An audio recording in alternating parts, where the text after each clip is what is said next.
There is this story that I share very frequently about the day I traveled to the UK to speak at a conference, and as I put on my clothes at the hotel to go to the conference venue, I just felt something in the pocket of my suit. And when I pulled it out, it was an envelope, and it had $1,000 inside it. Oh my, oh my. I can't forget that day. You know why? Just simply because it had not happened before that I would have $1,000 in an envelope somewhere, and I wasn't even aware I was missing any money. I immediately had flashbacks in my mind, you know, to the time when previously I would need money. I mean, small amounts of money, and I would begin to check the pockets of my trousers and my shirts, and when I didn't find any money, then I began to check through all my books. I even checked the Bible too. I would look through all my books just hoping that there was some note that I had somehow forgotten. Well, I kind of knew I didn't forget, but I was just hoping that I did. And to now have $1,000 in an envelope, it was mine. And I didn't even know I was missing anybody. I mean, my heart was filled with gratefulness.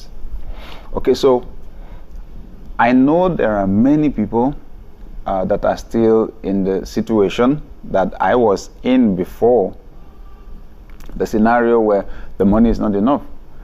There are many things you long to buy, many things you would be able to do. Many of them are actually just basic, but the money to do those things or to buy those things is just not there. So today I want us to discuss some of the basic principles that control the flow of money.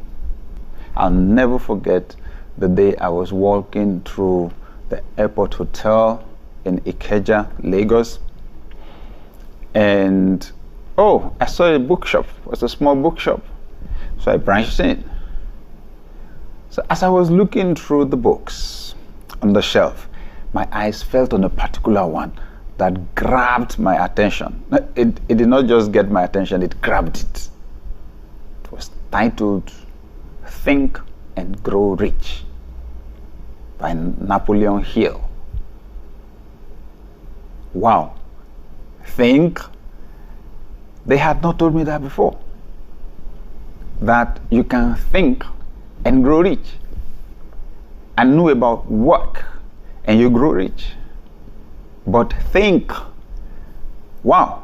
So there's a connection between thinking and wealth.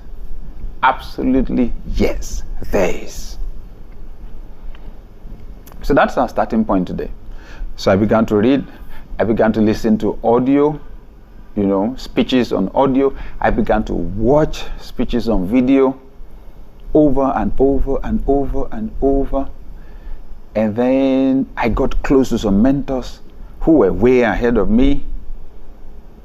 I realized that hanging around them shifted my mind. Oh yes, they already were what I wanted to become.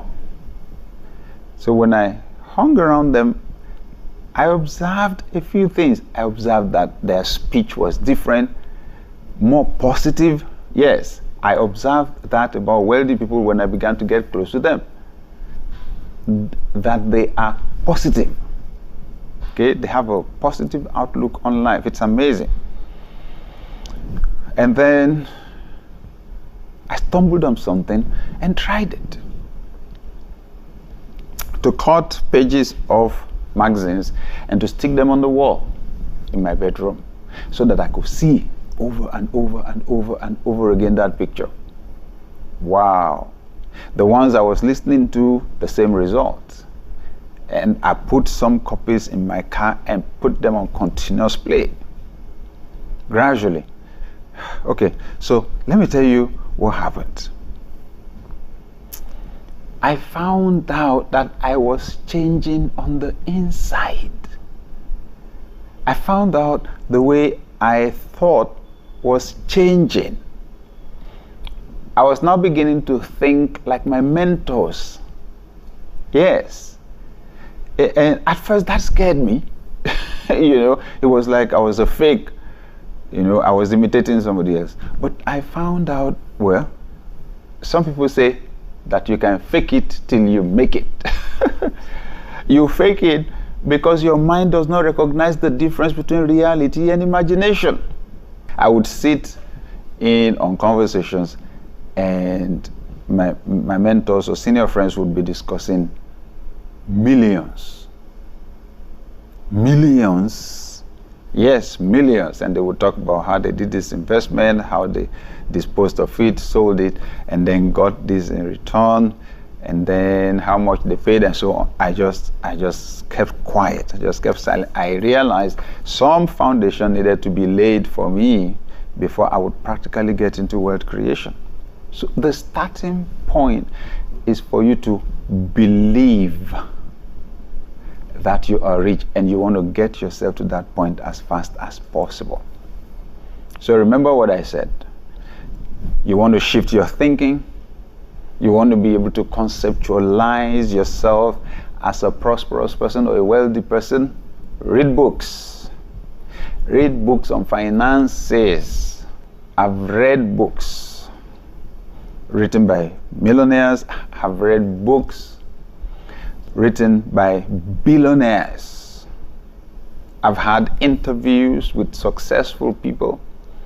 I've been able to ask them questions. I don't pass such opportunities by. Because the main thing is you want to defeat the pictures of poverty. You want to defeat the pictures of scarcity.